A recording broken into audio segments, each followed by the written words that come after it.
ఎవరు బ్రేక్ చేయలేని 3 IPL records. Number 3 longest 6. 2008 year లో ఐపీఎల్ స్టార్ట్ అయిన ఫస్ట్ సీజన్ లోనే ఆల్బీ మోర్కెల్ సిఎస్కే తరపున ఆడుతూ డెక్కన్ చార్జర్స్ టీం బౌలర్ అయిన ప్రగ్యా ఓజా వేసిన ఒక బాల్ ని మోర్కెల్ స్టేడియం బయటికి బారేశాడు. తీరా ఆ 6 యొక్క డిస్టెన్స్ చూస్తే అది 125 మీటర్స్. ఐపీఎల్ స్టార్ట్ అయ్యి 18 ఏళ్ళు అవుతున్నా కానీ ఈ లాంగెస్ట్ 6 రికార్డ్ ఇంకా ఆల్బీ మోర్కెల్ పేరు మీదే ఉంది. అంత దూరం ఎలా కొట్టామా?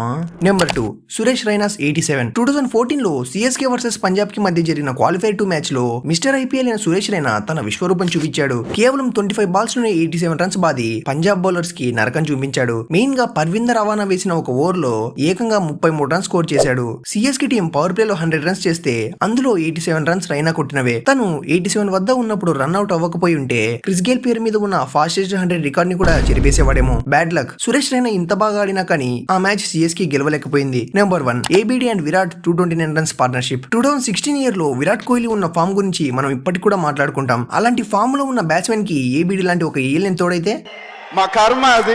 గుజరాత్ లయన్స్ తో జరిగిన ఒక మ్యాచ్ లో Virat Kohli 109 runs and AB de Villiers 129 runs చేసి 229 రన్స్ హ్యూజ్ పార్ట్నర్షిప్ క్రియేట్ చేశారు. వీళ్ళిద్దరూ కలిసి గుజరాత్ బౌలర్స్ ని ఊచకోత కోసి క్రియేట్ చేసిన ఈ హైయెస్ట్ పార్ట్నర్షిప్ రికార్డ్ ఇప్పటికి కూడా అన్బ్రేకబుల్ గానే ఉంది. నెక్స్ట్ పార్ట్ కోసం సబ్స్క్రైబ్ చేసుకోమా.